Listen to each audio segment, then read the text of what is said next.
President Trump seems to be holding out on giving Ukraine the much needed Tomahawk cruise missiles because he needs to ask permission from Vladimir Putin. No, seriously, I'm not making this up. This is the kind of absurdity we're dealing with. Let me break it down for you. I'm Paul, U.S. Army combat veteran. Hit subscribe. Okay, so this is kind of preposterous. Now, we've talked about the fact that the U.S. is considering sending Tomahawk cruise missiles to Ukraine to help strike long-range targets. And these would confer a significant advantage to Ukraine, which has been relying on its homegrown drone program to strike Russian oil refineries. Now, the truth is that Ukraine has actually been fairly successful already because Russian air defenses, well, they're stretched pretty thin. And the vast territory of Russia, which is mostly a military advantage as it can draw on tons of people and resources to fund a war effort, is actually now becoming a disadvantage because it is incredibly hard to defend that much airspace from drone incursions. And even if Russian air defenses were to be pulled entirely from military facilities in places like Crimea, and deployed to refineries, it would still leave huge openings for the Ukrainian drones to punch through. But Ukrainian drones still don't have quite the same payload size as a Tomahawk cruise missile. Cruise missiles are also quite a bit faster and really pack a long range. So there is some value to them, but they are a far cry from any kind of super game-changing wonder weapon. But what I think is most strange is that the president seems to believe he needs to ask permission from Vladimir Putin to do it. Seriously. When asked about providing long-range Tomahawk missiles, Trump said, quote, "I might have to speak to Russia, to be honest with you, about Tomahawks. Do they want to have Tomahawks going in their direction? I don't think so." Trump continued, "I think I might speak to Russia about that. In all fairness, I told that to President Zelensky because Tomahawks are a new step of aggression. You understand that." This only applies if you're kind of a fucking idiot, because worth noting, they are not, in fact, a new step of aggression. And they are simply matching Putin's increased aggression. You might note, for example, that Russian drone strikes on Ukraine have grown exponentially over the last maybe several months. You can see here is from Statistica. Here we go. Here's a great look here at the Russian drone strikes, right? Attack drones or weapon other than drone. Those are Iskander cruise missiles. As you can see, it doesn't appear, it's fair to say, that the increasing aggression appears to be coming from the Russian side. And remember, that chart cuts off on December of 24. Let's see if we can find an even more up-to-date chart. Let's see. I think this one might actually have it, right? Here we go.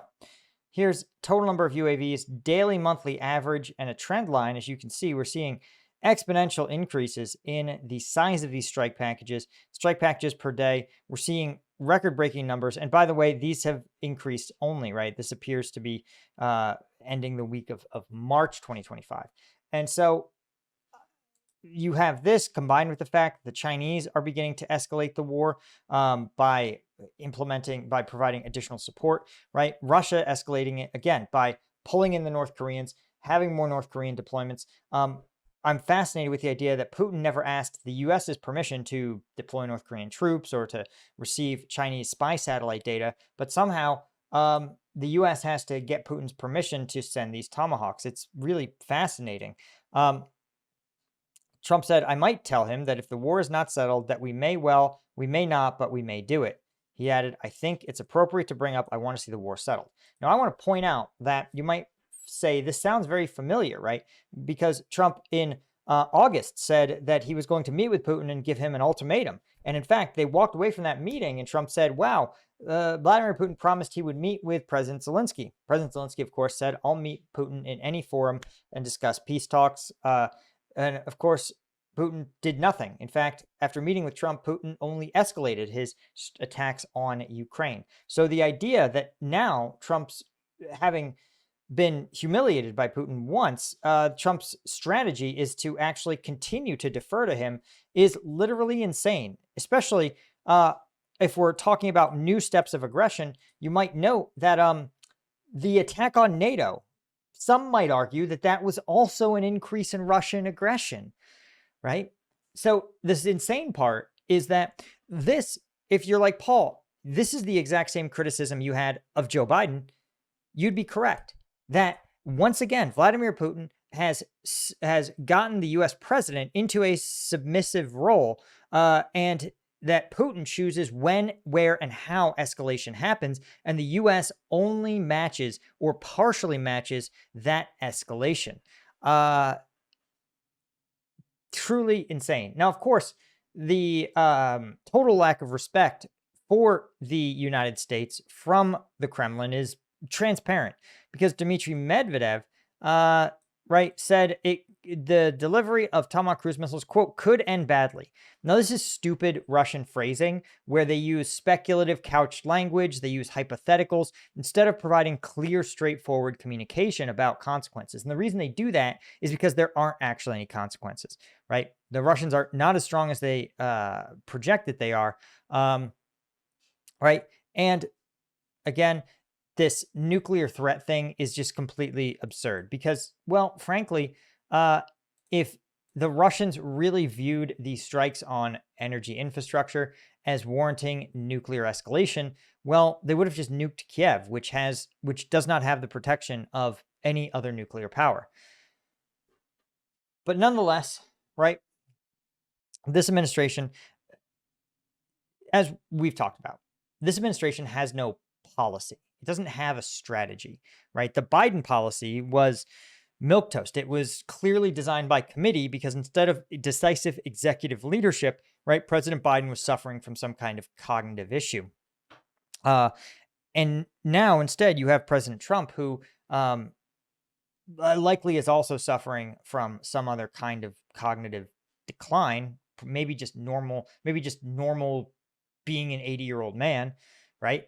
If you've talked to any 80-year-olds lately, even the healthy ones are not as sharp as a tack.